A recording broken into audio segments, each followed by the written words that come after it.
Gênesis, capítulo 11. Mais uma porção.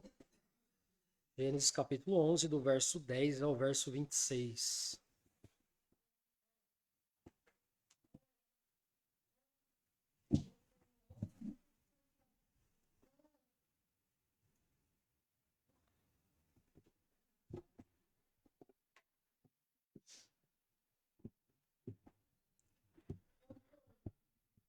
Diz assim as Escrituras: São estas as gerações de Sem. Ora, ele era da idade de 100 anos quando gerou a Arfaxade, 2 anos depois do dilúvio. E depois que gerou Arfaxade, viveu Sem 500 anos e gerou filhos e filhas. Viveu Arfaxade 35 anos e gerou a Salá. E depois que gerou a Salá, viveu Arfaxade 403 anos e gerou filhos e filhas. Viveu Salá 30 anos e gerou a Eber. E depois que gerou a Eber, viveu Salá 403 anos e gerou filhos e filhas. Viveu Eber 34 anos e gerou a Peleg. E depois que gerou a Peleg, viveu Eber 430 anos e gerou filhos e filhas. Viveu Peleg 30 anos e gerou a Reu. E depois que gerou Reu, viveu Peleg 290 anos e gerou filhos e filhas. Viveu Reu 32 anos e gerou a Serug.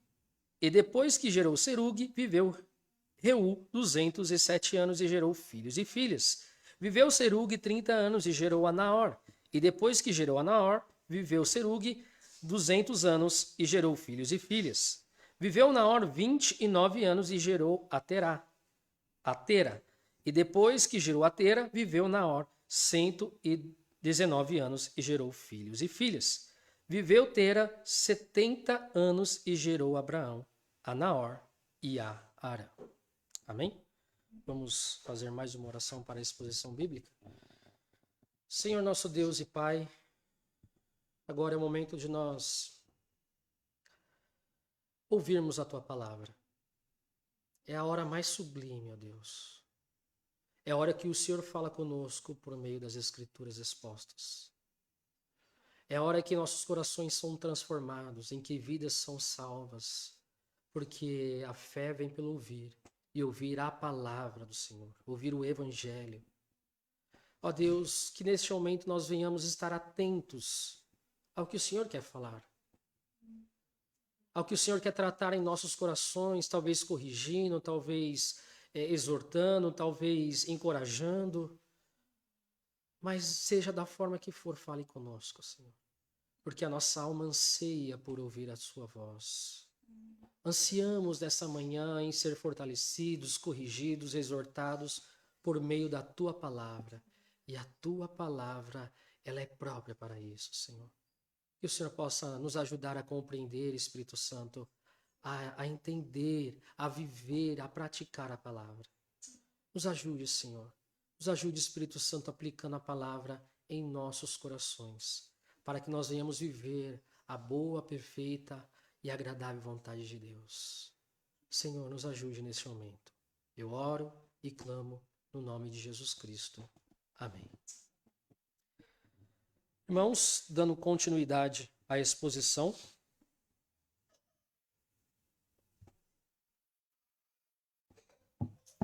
semana passada, ou no domingo passado, eu expus a questão, ou a parte em que Babel, ou que Deus desce para dispersar o povo ali em Babel, por causa da rebeldia do povo ali.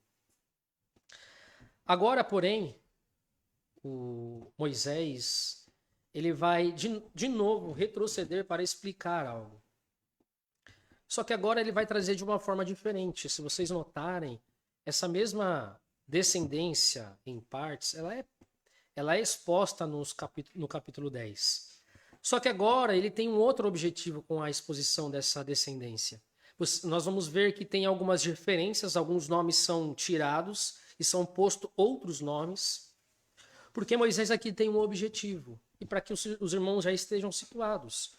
O Moisés aqui, o autor de Gênesis, tem como objetivo apontar para um homem que seria ali o pai de Israel, que será Abraão. Então, o objetivo principal aqui de Moisés é apresentar Abraão. Então, nós invertemos aqui a situação. Ele não está falando mais da descendência de Sem, mas ele está falando dos antecedentes de Abraão. É diferente. Porque se ele estivesse falando da descendência de Sem, ele traria todos os nomes dos filhos de Sem, a genealogia total. Mas ele está querendo tratar de Abraão. Por isso ele vai trazer toda a raiz genealógica de Abraão. Então o objetivo dele aqui é falar sobre Abraão. E ele está introduzindo o assunto com de onde esse Abraão veio. Quem é esse Abraão? E aí você pode se perguntar, mas por que genealogia? Por que é tão importante uma genealogia? Trazendo por contexto ali atual, onde foi escrito. Para que para aquele povo era tão importante uma genealogia? Porque isso demonstrava ou isso trazia clareza de onde eles vieram. Hoje nós não temos mais isso. Hoje nós temos documentos que comprovam você é fulano, você vem desse sobrenome, seu pai é esse, a sua mãe é essa.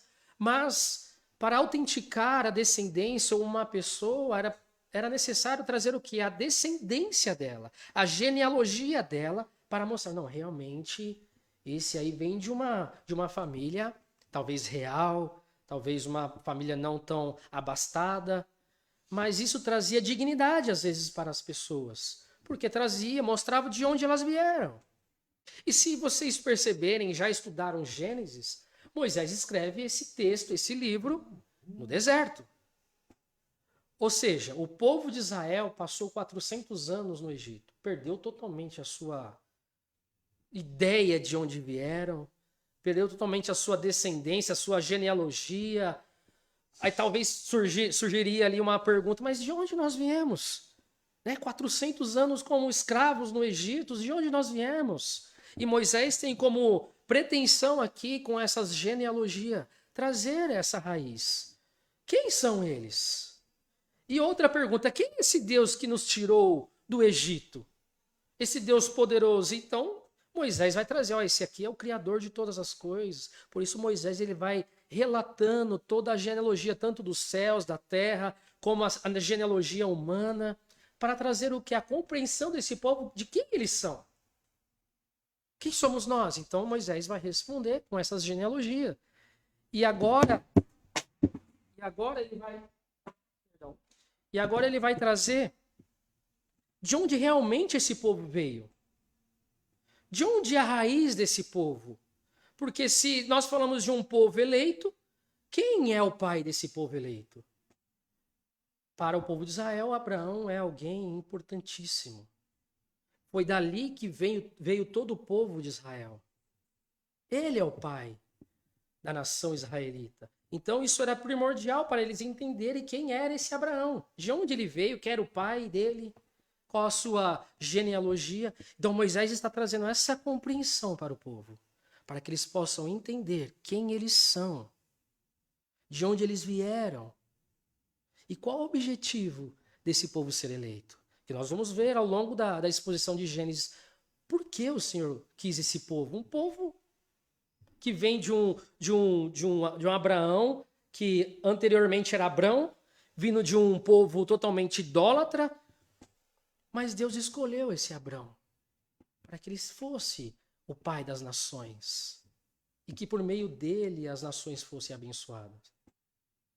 Então, isso traria ânimo também para o povo, porque talvez o povo estava desanimado no deserto, mas Deus nos tirou lá do Egito, agora estamos no deserto, a vontade de parar. Então Moisés está escrevendo, olha, quem te tirou foi esse Deus.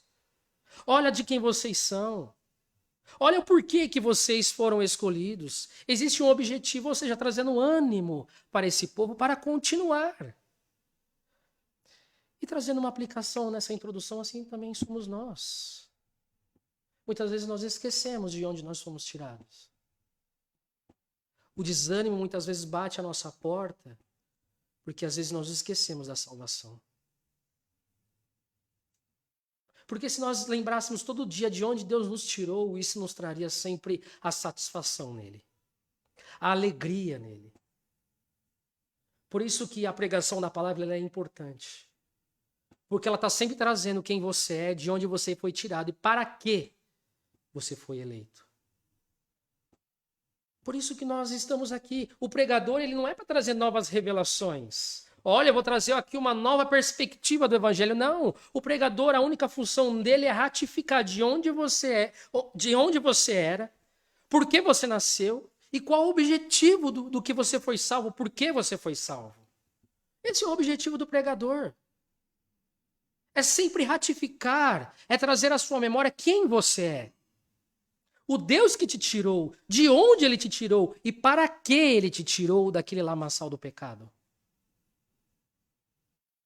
Nós estamos aqui na frente simplesmente só para ratificar o que já foi escrito. Não é para trazer novas revelações. Essa ideia, não, eu tenho uma nova revelação. Não. Tudo já está aqui completo. A nossa função é só explicar todos os domingos, domingo após domingo, quem você é. Por que Deus quem te salvou, por que Deus te salvou e para que Deus te salvou. Que nós venhamos meditar. Moisés, ele está meio que simbolizando nós aqui. Sempre buscando de onde nós viemos. E isso tem que trazer gratidão ao nosso coração. O crente ele não precisa de mais de motivação. Não, eu preciso que Deus me abençoe financeiramente para eu ser alegre. Não, o crente já é alegre porque ele sabe de onde ele veio. Você lembra de onde você veio? Você lembra de onde Deus te tirou? Pois é. Isso tem que trazer a satisfação em Deus. A alegria em Deus. Não há bênção maior do que a salvação em Cristo Jesus. E tem as promessas que ainda há de vir sobre as nossas vidas.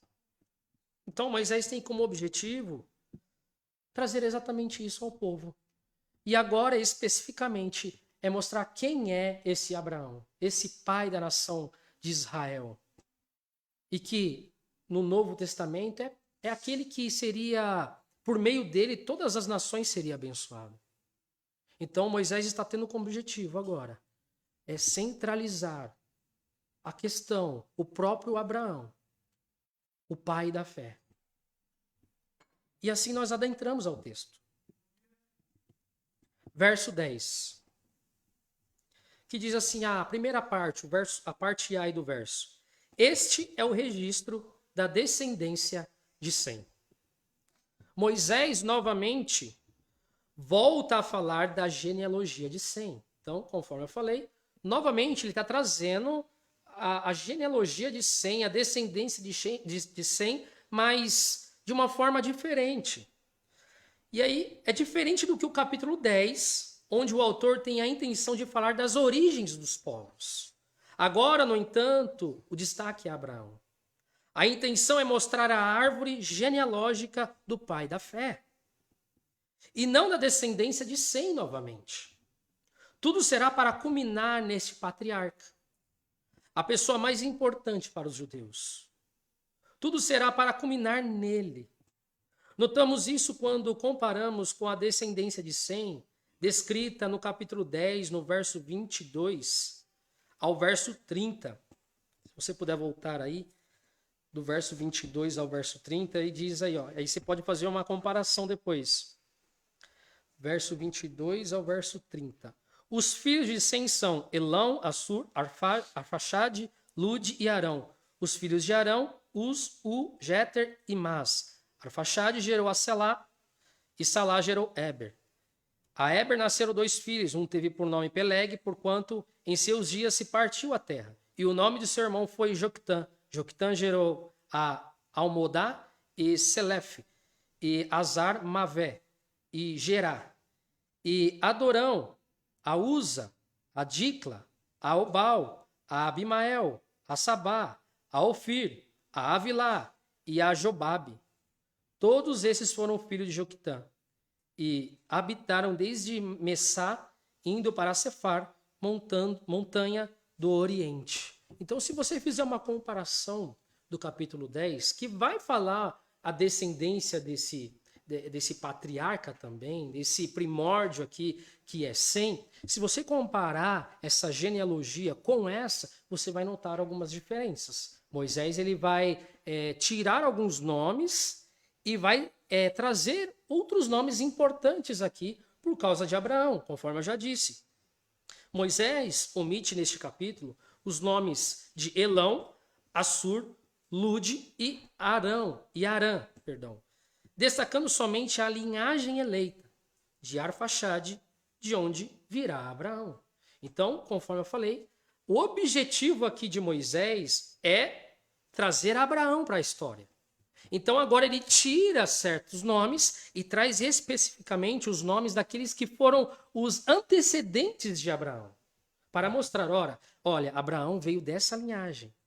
Abraão realmente ele faz parte de um povo eleito. Ele não é um qualquer. Ele não é um Zé Ninguém, como nós dizemos. Não, ele vem de uma linhagem já eleita para isso. E por isso ele vai trazer somente a genealogia na raiz ali, somente de Abraão. O verso B diz, ora, ele era da idade de 100 anos, quando gerou Arfaxade, 2 anos depois do dilúvio. Moisés relata que com 100 anos, Sem gerou Arfaxade, 2 anos após o dilúvio. Entretanto, se seguirmos essa datação, logo encontraremos problemas com a datação do dilúvio ou com o nascimento de Sem, porque o capítulo 5, verso 32, é relatado que com 500 anos Noé teve 100.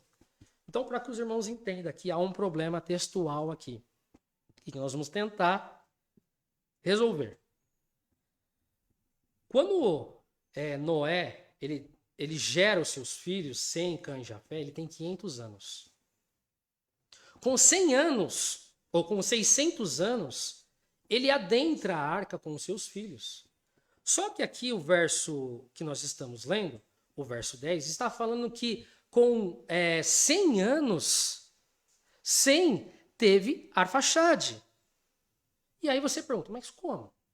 Se de 500 anos, se com 500 anos Noé teve os seus filhos e com 600 eles entraram logo, ele não teve esse filho Arfaxade logo com 102 anos. Há algum problema aí na datação. E como que nós resolvemos isso? Entretanto, se seguimos a essa datação, logo encontraremos problemas com a datação do dilúvio. E no capítulo 9, verso 6, Moisés relata que quando Noé tinha 600 anos, veio o dilúvio. O dilúvio durou cerca de 1 ano e 10 dias. Logo, essa idade de 100 não condiz. E aí você e agora? A Bíblia está entrando em contradição. Como que a gente vai resolver essa situação? Porque a datação não está batendo. Se demorou mais ou menos 100 anos para construir a arca, mais ou menos 110 anos para construir a arca, e o próprio Sem aqui tem 102 anos quando gerou Arfaxade, então logo isso não está batendo. As datações aí não estão batendo. E o Bruce Waltke traz uma possível explicação, e aí nós podemos tentar entender, embora, irmãos, alguns teólogos eles não conseguem fechar isso daqui, há um problema. Então, Bruce Waltke ele vai trazer uma possível solução para essa datação aqui, esse problema de datação. A solução mais simples é ler o hebraico ambíguo de Gênesis 10, 21, como anunciar que Jafé era o irmão mais velho. Então, se vocês olharem aí, está dizendo que Sem era o irmão mais velho. Por isso ele também vem como primeiro nome na genealogia aí, Sem, Cã e Jafé, se você perceber. Está escrito Sem, Cã e Jafé. Normalmente é colocado assim quando esse primeiro nome é o mais velho da família e ele tem uma certa proeminência. Só que o que o Bruce Waltke vai trazer aqui é que possivelmente há uma ambiguidade no hebraico, que pode ser que Jafé seja o irmão mais velho. Logo, o Sem vai nascer logo depois, e aí dá a datação certinha do nascimento de Arfaxade. Então se desconhece a idade precisa de Noé, por ocasião do nascimento de Sem. A NVI está essa interpretação pelo acréscimo de depois que Noé atingiu 500 anos de idade. Então, o que ele explica aqui? Ele está dizendo que não conseguimos cravar a idade realmente de Noé quando teve os seus filhos. E aí há uma explicação para isso. Quando o Moisés está falando assim, 500 anos, provavelmente ele está arredondando o número. Quando nós dizemos assim, eu tenho 30 anos, talvez você tenha 33, porque você está arredondando simplesmente o número. Você não está querendo falar sua data, tenho 33 anos, 6 meses, 7 dias. Não, você simplesmente arredonda toda a questão. Eu tenho 30 anos, por volta dos 30 anos. Porque você não quer ser específico em tudo isso. Você simplesmente está trazendo um pensamento geral. Talvez seja essa a intenção de Moisés. Ele não está querendo trazer exatamente, Noé tinha 501 anos e 2 meses e 3 dias. Não, ele simplesmente está arredondando. Com 500 anos ele teve os seus filhos. Por isso a NVI e a Bíblia na linguagem de hoje vai trazer a sua interpretação como depois que Noé atingiu 500 anos de idade. Ou seja, não é cravado com 500 anos de idade ele teve os seus filhos, mas a partir de 500 anos de idade. Então não há uma datação concreta, cravada nisso daqui. É uma possível explicação. Não há um fechamento entre os teólogos. Qual é o problema aqui?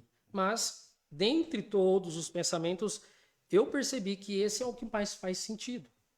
E eu li alguns outros pensadores, outros teólogos também pensam da mesma forma, e até a Bíblia, a NVI e a Bíblia na linguagem de hoje vai trazer mais ou menos essa explicação aí, que depois que Noé teve 500 anos, e não com 500 anos, Noé teve os seus filhos. Tá bom? Só para deixar os irmãos situados do que está acontecendo.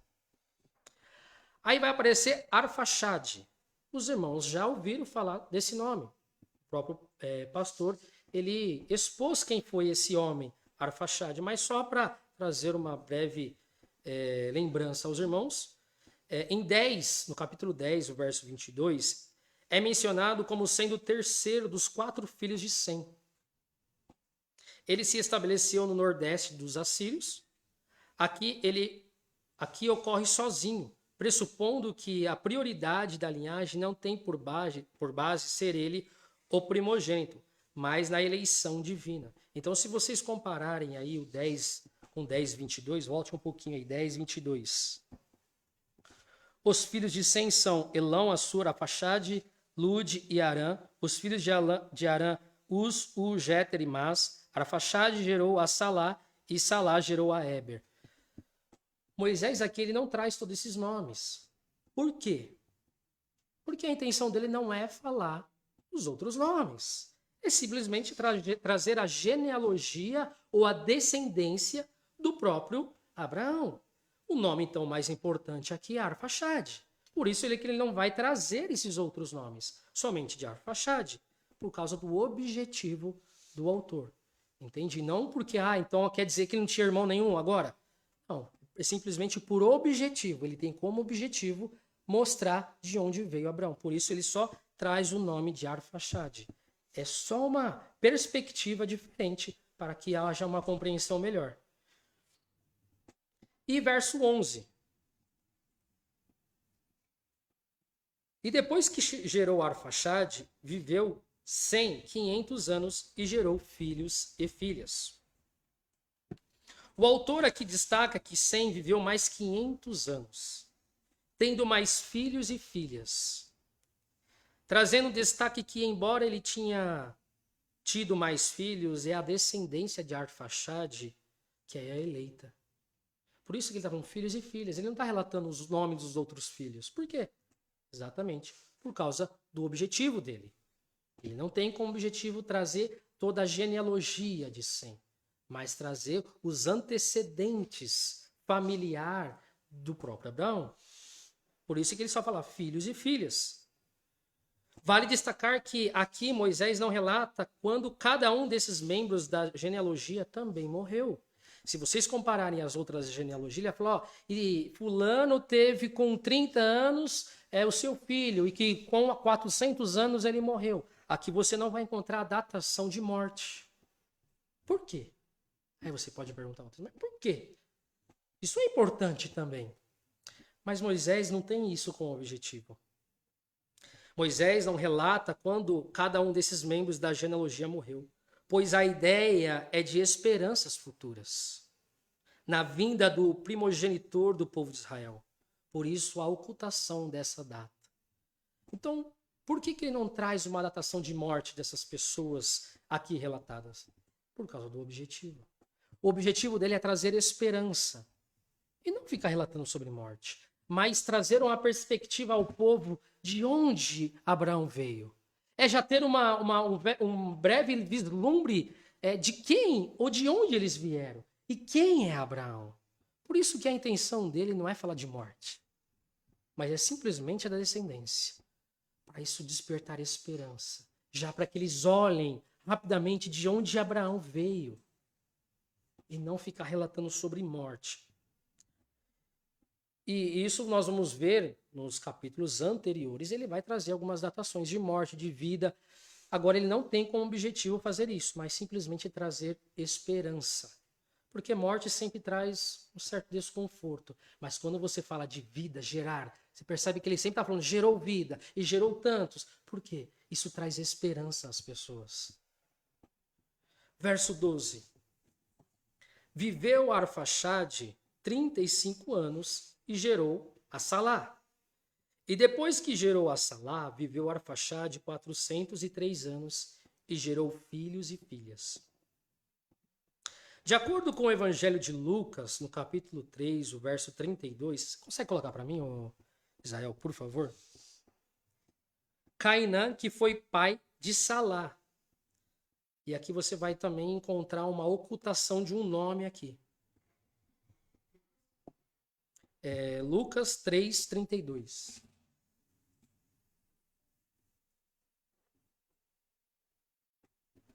Lucas 3, 32.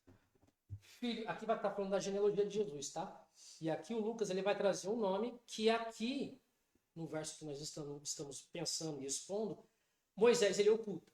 Então ele diz, filho de Jessé, filho de Obed, filho de Boaz, filho de Salmão, filho de Nazon, filho de Aminadab, filho de Ram, filho de Esrom, filho de Pérez, filho de Judá, filho de Jacó, filho de Isaac, filho de Abraão, filho de Terá, filho de Naor, filho de Serug, filho de Ragaú, filho de Faleque, e filho de Eber, e filho de Salá. Então, perceba esse nome. Filho de Eber, filho de Salá. Se nós olharmos aqui, ó,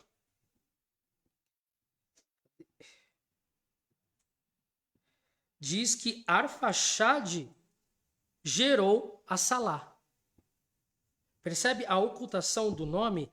O nome aqui de... Cadê? O Ótico explica sobre a supressão do nome Cainã. Você não encontra o nome Cainã aqui. Já em Lucas você encontra Cainã.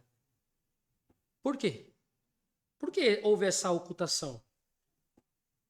Isso deve ser lido ao completar 35 anos. E a forma que deve ser lido isso daqui é assim, ó. Ao completar 35 anos, Arfaxade veio a ser pai de Cainã. E após ter gerado Cainã, Arfaxade viveu 430 anos e teve outros filhos e filhas. Quando Cainã completou 34 anos, ele gerou a Selá. Então aí você consegue compreender melhor. Por quê? Por causa dessa ocultação. Porque não foi Arfaxade, pai de Salá, mas Cainã. E eu volto novamente à questão, porque Moisés não tem como objetivo falar dele. Ele está falando de povo eleito.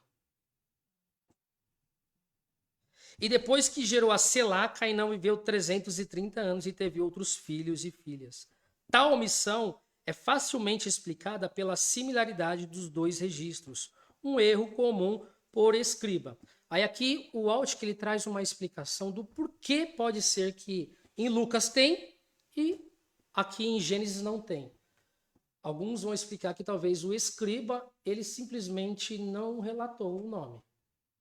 Na hora dele redigir, né, na cópia, na hora dele redigir, ele deixou de lado o nome de Cainã, por causa da similaridade entre o capítulo 10, a genealogia do capítulo 10, e a genealogia deste capítulo. Por isso, pode ser que houve um erro, uma supressão desse nome. Mas isso não muda o foco principal, de onde veio Abraão, correto? Lucas vai trazer um nome. Mas isso mudou alguma coisa? Não mudou. Abraão não veio? Veio. Abraão não era descendente de Sem? Era. Ponto. Esse é o foco de Moisés. Isso não muda a visão de Moisés em trazer a genealogia de Abraão. O verso 14. Viveu Salá 30 anos e gerou a Éber. E depois que gerou a Éber, viveu Salá 403 anos e gerou filhos e filhas. Éber, os irmãos também já ouviram falar, eu só vou trazer à memória novamente quem é esse Éber, para que os irmãos se lembrem. Éber foi o nome que mais tarde foi registrado somente ao povo hebreu. Lembra lá do povo hebreu? Então, Éber aí é o pai desses hebreus. De onde vem o nome hebreus, é desse Éber aí. Aqui designam o povo da fala semítica no deserto da Arábia e em torno dele. Então, só para que os irmãos estejam situados. Tá? E talvez você, mas por que não... o Felipe está falando somente panoramicamente esses nomes, porque os irmãos já ouviram falar desses nomes. Então seria eu redundante em trazer novamente, quem foi, esse povo foi tal. Isso não tem como objetivo nosso. Até Moisés está mostrando que não tem objetivo para isso. Nosso objetivo aqui é chegar até Abraão. Então, verso 16. Viveu Éber 34 anos e gerou a Peleg. E depois que gerou a Peleg, viveu Éber 430 anos e gerou filhos e filhas. Peleg, segundo o capítulo 10, o verso 25, recebeu esse nome porque em sua época a terra foi dividida. E aqui há algo interessante para que nós possamos compreender. Alguns estudiosos acreditam que os continentes foram divididos. Por isso, se vocês olharem no capítulo 10, vai dizer que ele recebe esse nome porque houve divisão da terra. E alguns teólogos vão dizer que esse dividir a terra foi a divisão dos continentes. Mas não é isso. Aqui nós devemos entender que é só a divisão de povos. E nós vamos entender por que essa divisão de povos. Porém, numa visão mais conservadora, entende-se que e interpreta essa passagem como uma divisão dos povos. A população mundial. E aí você vai falar, mas Felipe, você está falando que no capítulo 10... ele recebe esse nome porque houve divisão no povo. Mas, segundo o capítulo 11, foi quando Deus desceu e dividiu o povo. E aí? Eu não estou entendendo essa questão. Nós vamos para datações. Eu sei que é chato, eu sei, mas tem que ter, para que os irmãos estejam situados aí. Muito provavelmente isso aconteceu na época de Babel. Então, esse Peleg aí, ele viveu na época de Babel. Por isso que vai falar que quando ele recebe esse nome foi quando os povos ou a terra foi dividida. Entendeu? Porque ele viveu nessa época de Babel, quando houve essa divisão. Quando o Senhor dividiu os povos. Ou seja, toda essa geração, que é considerada como uma geração eleita, vivenciaram o juízo de Deus sobre Babel. Compreendem? Então, Peleg aqui, e se você fazer uma contagem desde a raiz ali de 100, você vai fazendo essa contagem, você vai cair na datação exatamente.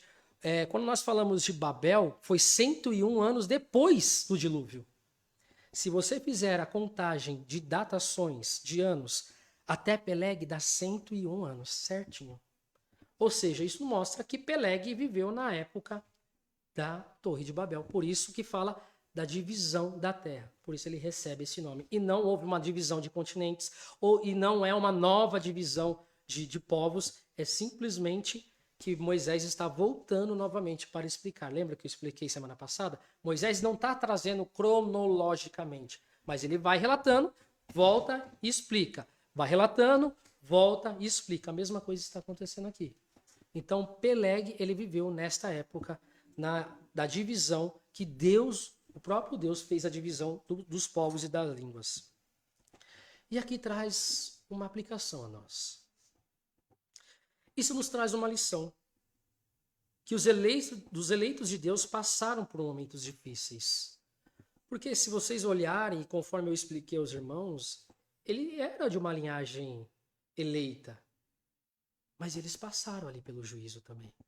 Eles viram o juízo de Deus sendo despejado ali, sendo feito ali com Babel. O povo ali eleito está vivenciando tudo isso. E muitas vezes nós falamos, não, o povo de Deus não pode vivenciar problemas difíceis. O povo de Deus não pode sofrer. Que isso? Isso não faz parte da nossa salvação. Mas nós vemos aqui. Era um povo eleito. Eles vieram da descendência de Noé também. Mas eles passaram e viram o juízo de Deus sendo aplicado. E talvez eles também tiveram, de certa forma, foram atingidos por esse juízo, porque as línguas foram divididas. Ou seja, eles também tinham uma língua diferente de outros povos. E talvez nós pensamos assim. Mas por que eu passo por isso?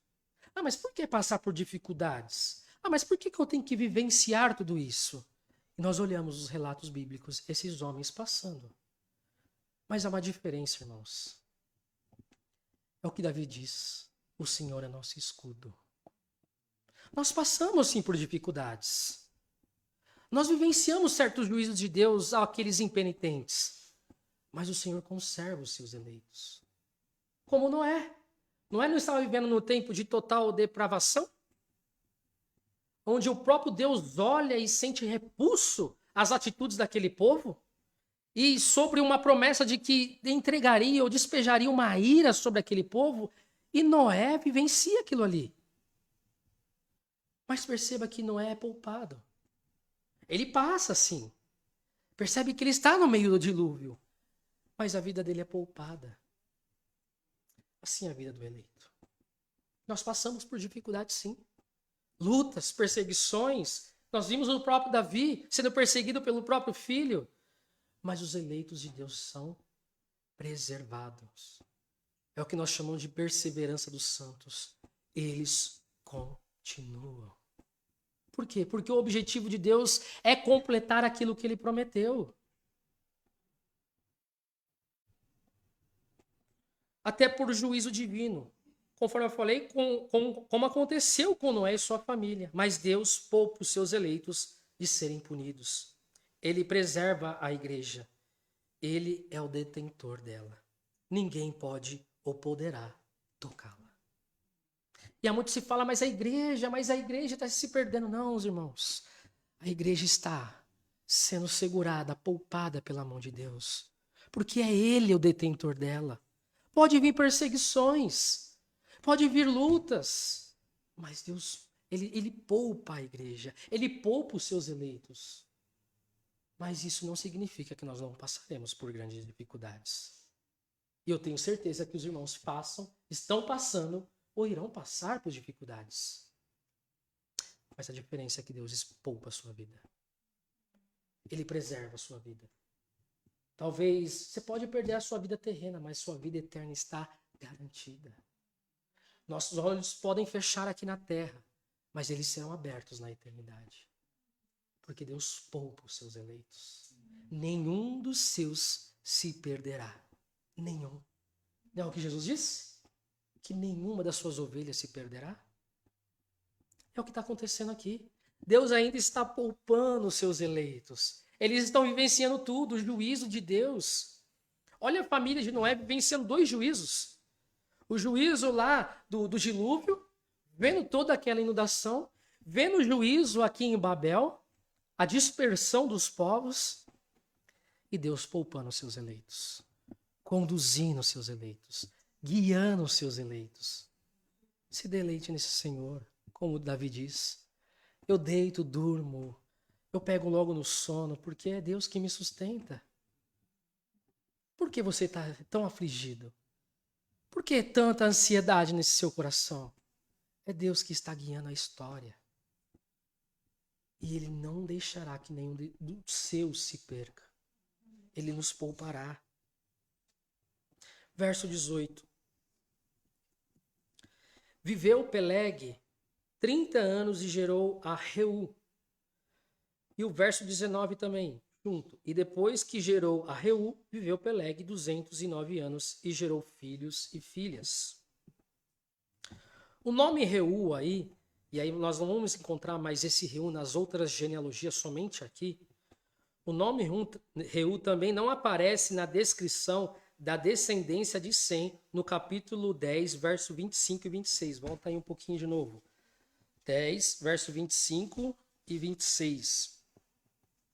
A Eber nasceram 2 filhos. Um teve por nome Peleg, porquanto em seus dias repartiu a terra, e o nome do seu irmão foi Joctã. Joctã gerou a Aldomá, a Salef, a Azar, a Mavé, a Gerá e a Gerá. Você não encontra o nome de Reu aí. Fora os relatos bíblicos, esse nome não aparece.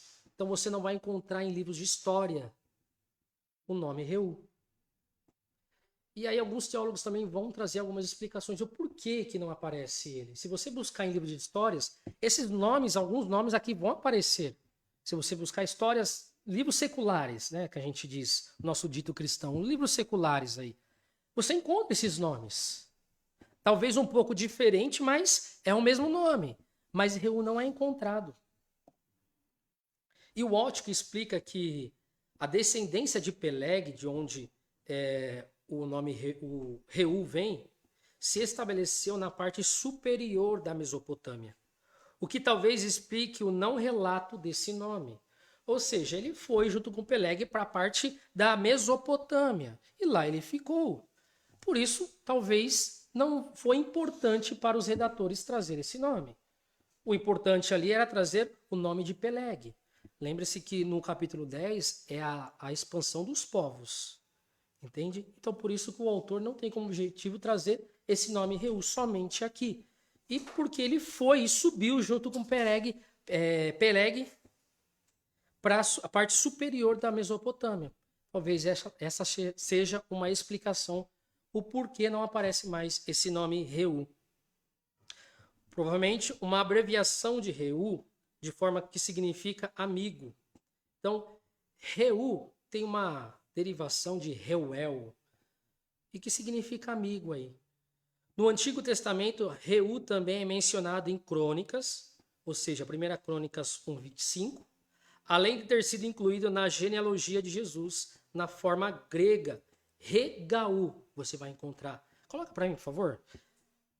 Deixa eu ver, acho que é Lucas 3:35.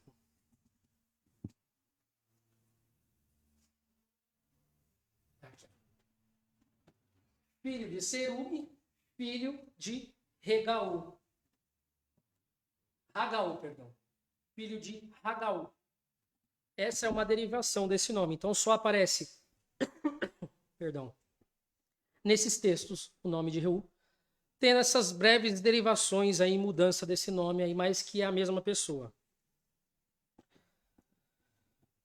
Vale também destacarmos e compararmos as extensões dos anos da vida. E aqui é algo importante também.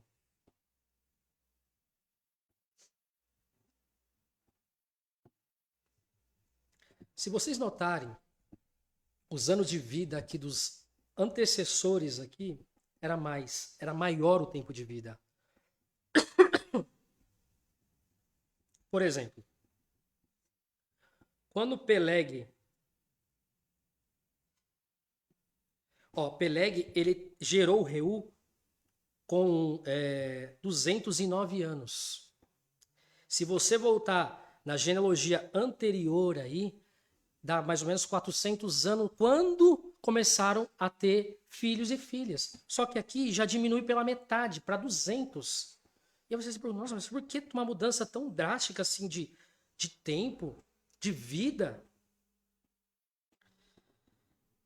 De Arfaxade a Eber, os patriarcas viviam entre 450 anos. De Peleg a Serug vive pouco menos de 250 anos. E Naor vive apenas 148 anos. Você vê uma mudança brusca da vida das pessoas. Muitos acreditam que por conta do pecado, a longevidade da vida pode ter diminuído. Ou seja, quanto o pecado começou a tomar conta das pessoas, isso começou a diminuir a longevidade das pessoas também. Olha o que o pecado pode trazer. Até a diminuição da vida do ser humano. De fato, o pecado tem poder de destruir e minguar a vida nesta terra, e nós vemos isso. Por isso, não há como brincar com o pecado. Ele destrói. Mas em Cristo, há vida e vida em abundância. Em Cristo há salvação do pecado. Em Cristo há vida eterna. Então nós olhamos isso daqui, mas essa mudança tão brusca da taxa de natalidade, da taxa de vida. E você pergunta, mas por quê? E aí nós olhamos como esses homens começaram a se corromper com o pecado. E isso nos leva a um temor. Como o pecado ele destrói o ser humano. Como o pecado nos destrói. Isso serve de um alerta. Não brinque com o pecado. O pecado tem poder de destruir a sua vida. Não brinque com certos pecados ou com nenhum pecado. Porque ele destrói uma nação. Olha a taxa de vida aqui. Diminuiu praticamente pela metade. De 400 a 200. O poder do pecado em tirar a vida do homem, em minguar o homem. Mas há uma alegria. Em Cristo nós temos vida. E vida eterna. Você quer ter vida? Você quer ser liberto desse pecado? Creia em Jesus Cristo. Somente nele nós podemos ser libertos do pecado. Somente nele nós temos vida eterna. Enquanto nós vivermos aqui, irmãos, nós seremos atingidos por pecado. O pecado irá nos destruir de certa forma. Nós vivemos doenças, pandemias, epidemias, é consequência do pecado. Pai matando filho, filho matando pai, jovens, crianças sendo mortos. Consequência do pecado. Mas em Cristo a salvação. Em Cristo a vida eterna. Por isso não deixe de pregar o evangelho para a sua família. O pecado tem poder de destruir. E não somente nessa vida aqui, mas na vida eterna. Que é muito pior. O pecado pode te levar para o inferno, uma vida eterna. Mas Cristo pode te libertar. Cristo pode libertar a sua família. Em Cristo há vida eterna. E nós viveremos com Ele eternamente. Cristo é o antídoto quanto a essa pequena quantidade de vida. Porque em Cristo nós temos a vida eterna. Verso 20. Viveu Reu 32 anos e gerou a Serugue. E depois que gerou a Serugue, verso 21 agora, viveu Reu 207 anos e gerou filhos e filhas. Serugue é o 7º membro da genealogia de Sem.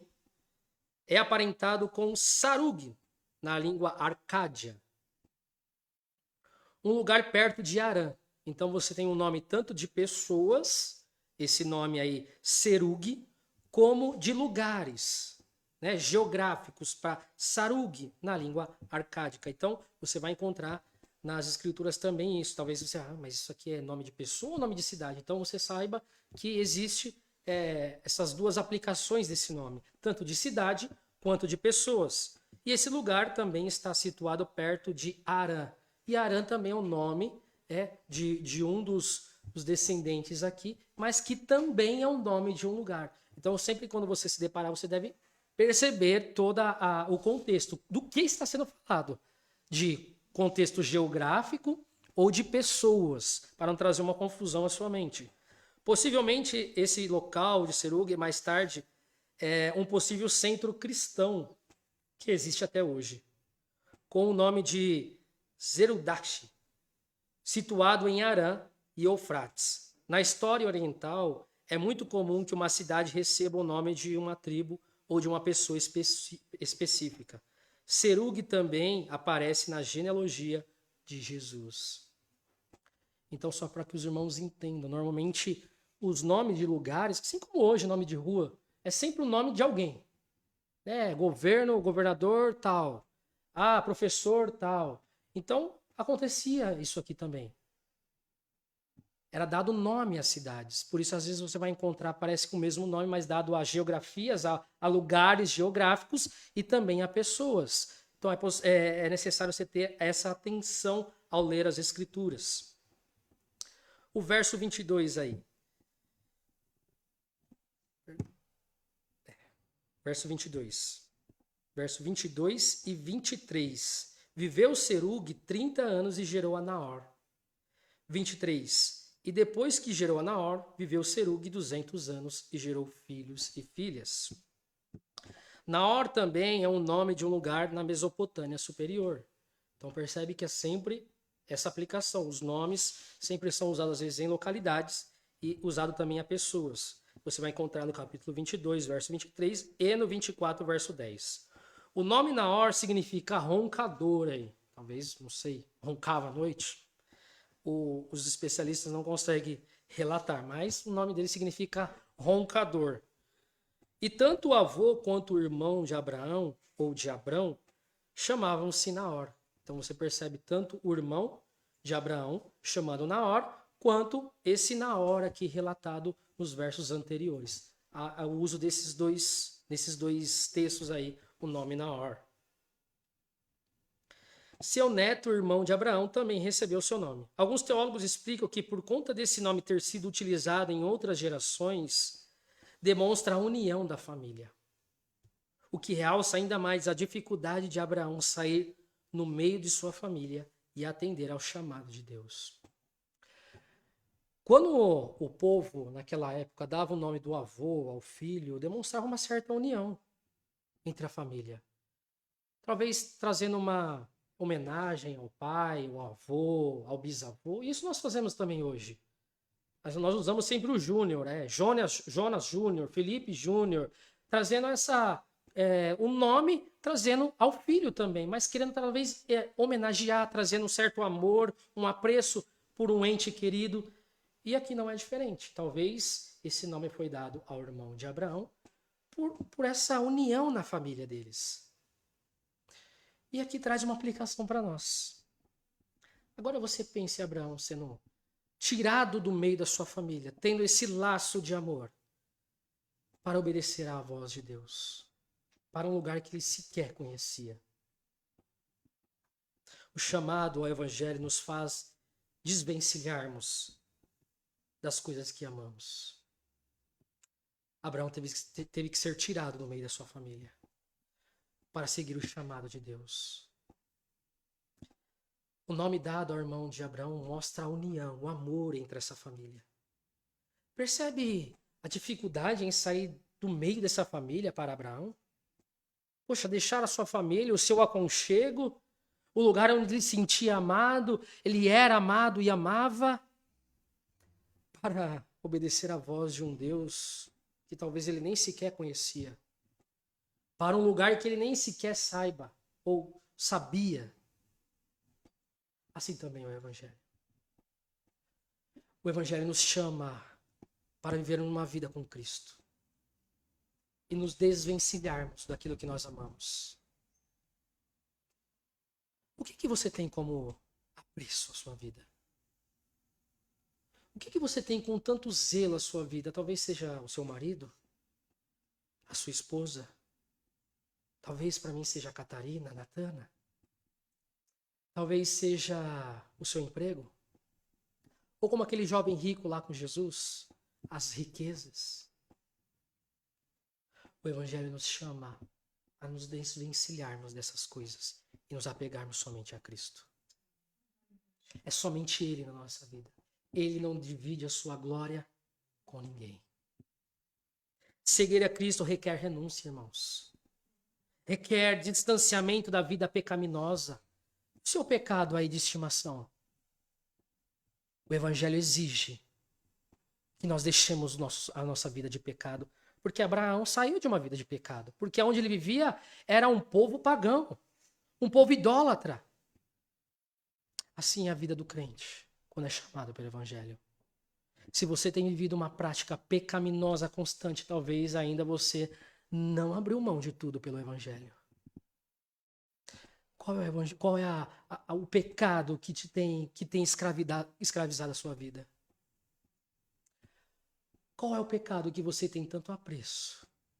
Talvez seja ele que tenha atrapalhado a sua vida no progresso no Evangelho. O Evangelho exige total dedicação a ele. Jesus exige morte para a nossa vida, para vivermos somente para ele. Seguir a Cristo requer renúncia, requer distanciamento da vida pecaminosa. Afinal de contas, a família de Abraão era idólatra. Deus nos chama para vivermos uma nova vida, para sermos uma nova criatura, ter uma nova vida em Cristo. Por isso Paulo diz que ele morreu para as coisas do mundo. Ele morreu para a vida dele passada. E agora o viver dele é Cristo. A vida cristã requer morte para as nossas vidas.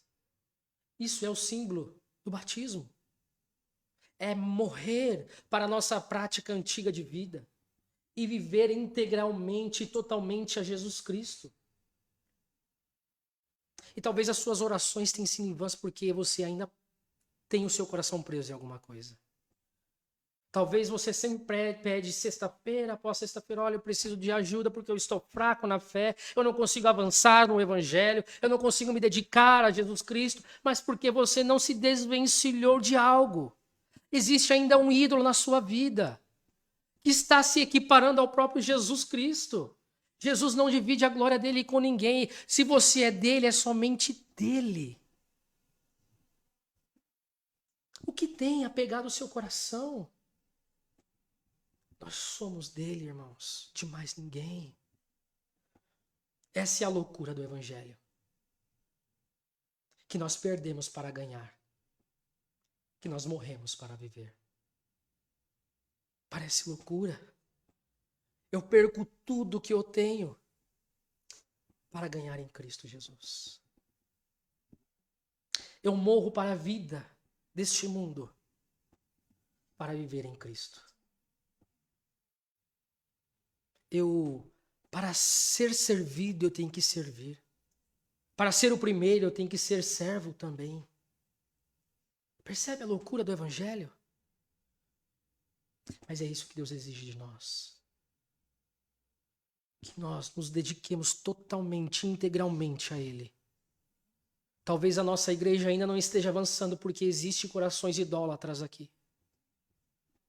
Isso eu estou aplicando a mim. Talvez exista ainda um ídolo no meu coração que não permite que eu avance no Evangelho. Mas que nós possamos ser como Paulo. Me esquecendo e deixando as coisas que para trás ficam. Eu prossigo para o alvo.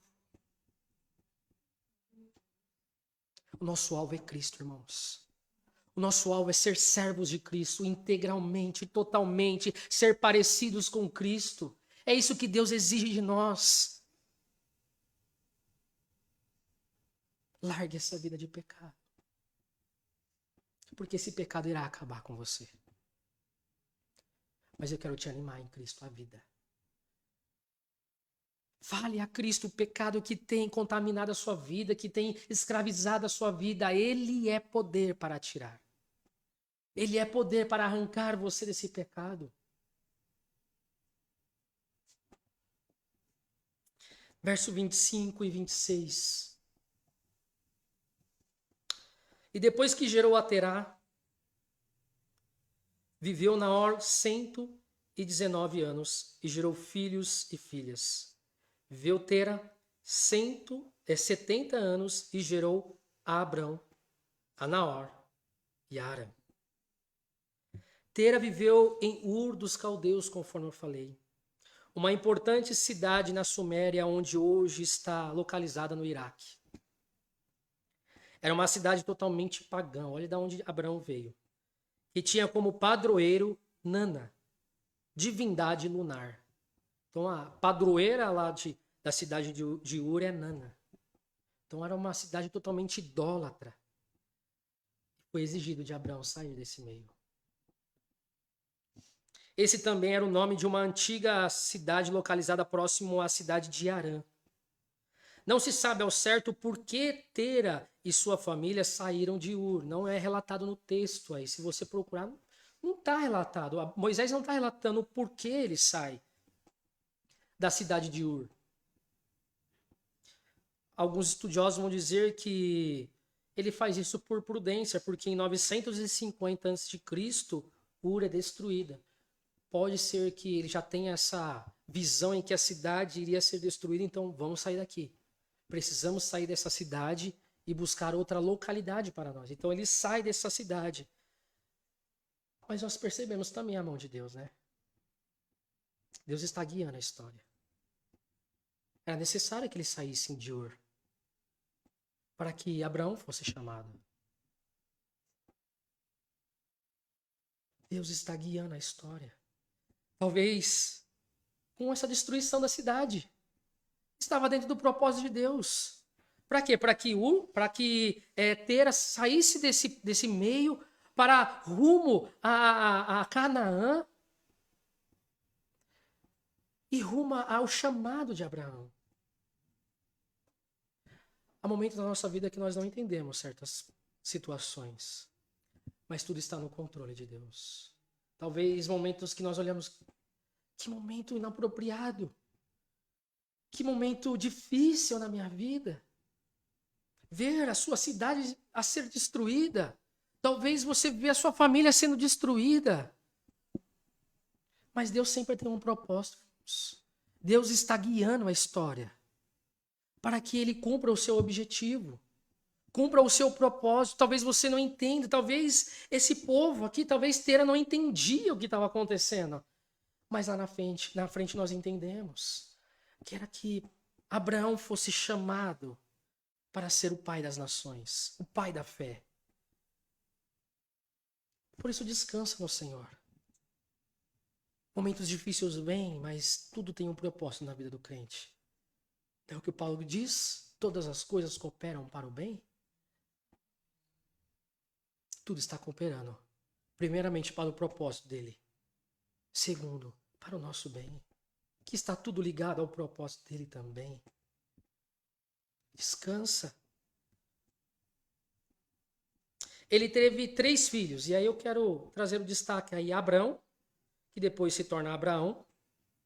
Que significa pai exaltado aí. Abrão significa pai exaltado. Este foi o pai do povo de Israel. Seu nome foi mudado para Abraão, pai de uma grande nação. Braumer, ele diz que antes de receber um novo nome, Abrão é um homem de primórdios de Israel. Mas quando a aliança é estabelecida e confirmada pela circuncisão, Abraão se torna pai de Israel. Então, Abrão, antes de ser chamado, antes de ter o seu nome mudado, ele era um dos primórdios lá. No meio daquele povo de Ur, do povo de Israel. Mas aqui, agora ele é chamado para ser pai de Israel. Percebe como Deus está guiando toda a história? Até o nome de Abrão é mudado para pai de nações. Abraão é um homem dos primórdios de Israel, mas quando a aliança é estabelecida e confirmada pela circuncisão, Abraão se torna pai de Israel. Naor, que recebe o nome do avô, conforme eu já relatei, ele tornou-se pai das tribos aramaicas. E assim como Jacó e Ismael, também ele teve 12 filhos, entre os quais Betuel, pai de Labão, e Rebeca. Então, Naor aí é um antecessor aí de Rebeca, que vai se casar com Isaac. Percebe como Deus ele vai sempre guiando tudo para o propósito dele? E Isaac vai buscar uma esposa, ou o servo de Abraão vai buscar uma esposa para Isaac. E justamente aonde? Aqui, em Naor. Para que tudo continuasse a seguir o propósito dele, em não sair da linhagem que Deus já havia estabelecido e escolhido. Parece que havia se perdido. Um foi para um lado, outro foi para o outro. Mas lá na frente sim houve um encontro novamente. Deus guiando a história. Irmãos, olhar Gênesis é ver a soberania de Deus. É ver Deus guiando a história.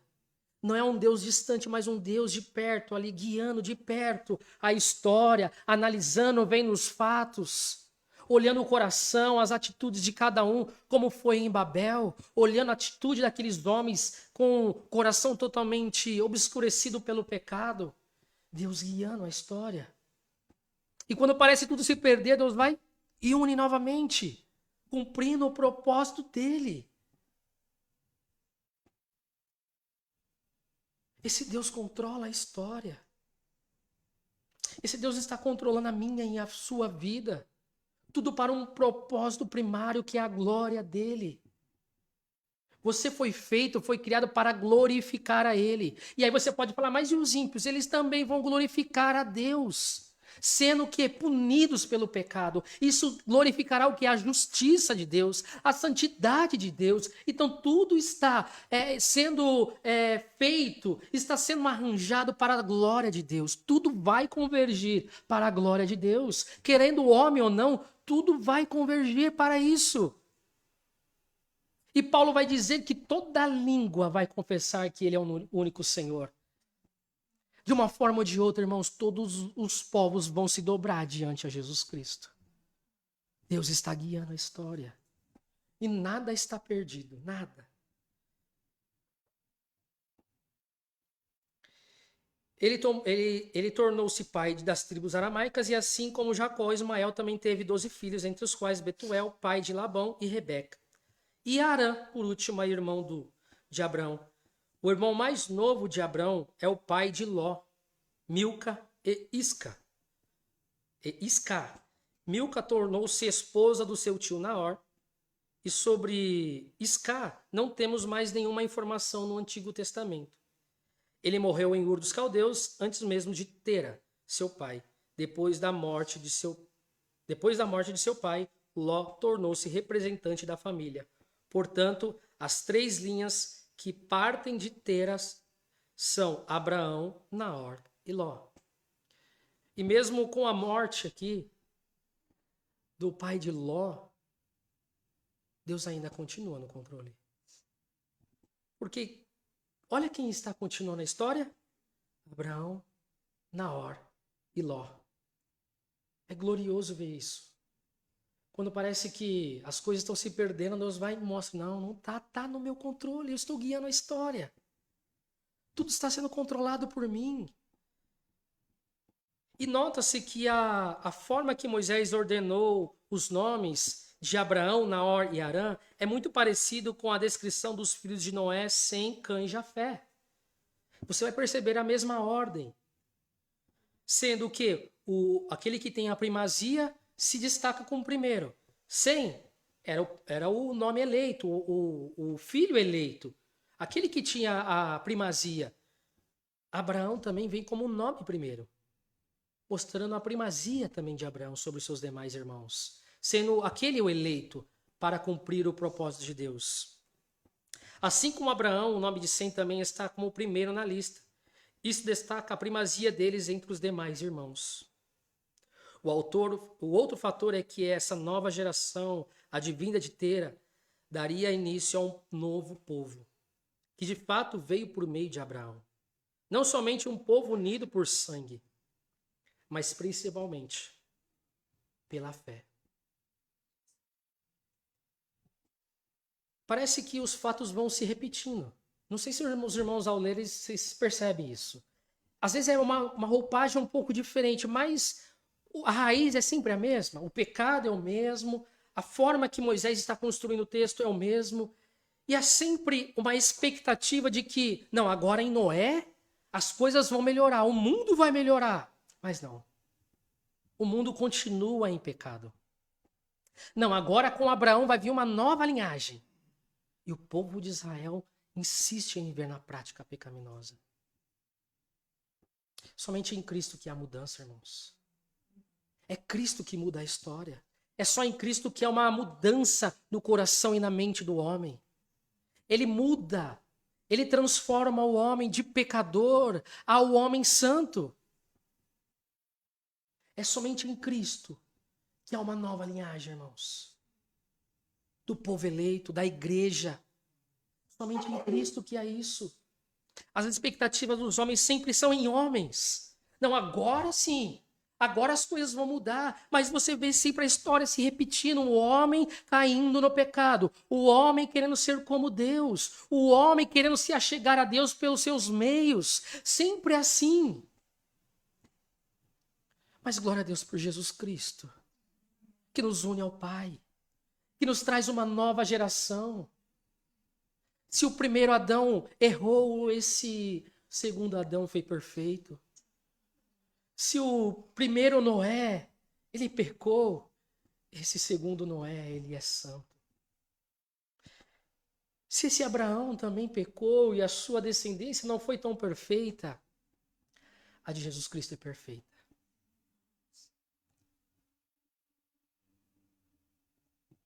E por meio de Abraão, todos os povos são abençoados por meio da fé. Eu quero fechar com o texto de Romanos, capítulo 4, verso 16 ao 18. Paulo diz assim: portanto, a promessa vem pela fé, para que seja de acordo com a graça e seja assim garantida toda a descendência de Abraão. Não apenas aos que estão sob o regime da lei, mas aos que têm a fé em Abraão, que Abraão teve. Ele é o pai de todos nós. Como está escrito, eu o constituí pai de muitas nações. Ele é o nosso pai aos olhos de Deus. Em quem creu, o Deus que dá vida aos mortos e chama à existência as coisas que não existem, como se existissem. Abraão, contra toda a esperança, em esperança creu, tornando-se assim pai de muitas nações. Como foi dito ao seu respeito, assim será a sua descendência. Tudo se culminou no Evangelho. A descendência de Abraão, ela se corrompeu.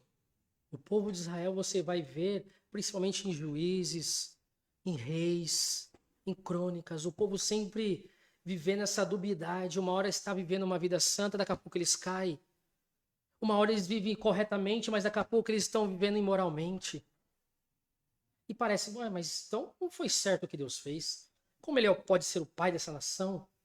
O pai tão glorificado por esse povo judeu? Mas isso se culmina no Evangelho, onde todos se tornam filhos e descendentes de Abraão por meio da fé. Onde todos são unidos em Cristo. Onde todos somos unidos pela fé em Jesus Cristo. Aí sim, há um novo povo, uma nova raça. A raça eleita em Jesus Cristo. A igreja de Jesus Cristo. Podemos ver, irmãos, que Deus preservando o seu pacto. Preservando toda uma descendência para cumprir os seus propósitos. Vimos como os demais relatos bíblicos, Deus cumprindo a sua vontade e guiando a história. Há sempre essa perspectiva. Deus guiando a história. Deus, ele está controlando tudo. Eu não consigo pregar esses textos sem falar sobre isso. Deus está sempre guiando a história. Para quê? Para que os irmãos se acalmem. Para que os irmãos confiem nesse Deus. Para que os irmãos se descansem diante das dificuldades da vida. Talvez a sua esperança seja como esses homens. Então agora sim, esse aqui vai ser o nosso representante. Não, agora esse político aqui vai ser o representante da igreja. Não, o nosso representante é o perfeito, é Jesus Cristo. Não, agora a nossa nação vai ser salva por meio desse. Não, a nossa nação vai ser salva por meio do Evangelho de Jesus Cristo. Ele é perfeito. Ele é o nosso representante pactual, Jesus Cristo. Pare de se apegar em governo, pare de se apegar em político, pare de se apegar em coisas, irmãos. É em Cristo que nós temos a salvação. É em Cristo que nós somos poupados da ira de Deus. Não é por meio de ninguém, de nenhum homem, de nenhuma descendência, mas é por meio da fé em Jesus Cristo que nós somos salvos. Não seja como esses homens apegados à genealogia, mas se apegue em Jesus Cristo. Creia em Jesus Cristo. E assim você será salvo do seu pecado. E assim você será salvo da ira de Deus. Eles olhavam para essa genealogia sempre na expectativa. Não, agora vai vir, né, a nossa restituição, agora vai vir o nosso progresso, a glorificação do povo de Israel. Mas nós sempre vemos o povo se frustrando. Não, por Davi, sim. Agora Davi vai ser o nosso libertador. E não foi. Davi pecou. Foi adúltero. Por quê? É apontando para o único que é perfeito. Jesus Cristo. Que nós venhamos nos apegar a Ele. Nos apegarmos a Ele. Creia em Jesus Cristo. Estejam os seus olhos fitos em Jesus Cristo. Só assim você terá descanso para a sua alma. Só assim você terá descanso em meio às dificuldades e às lutas. Porque você sabe que Deus está guiando a história. Amém? Quero orar.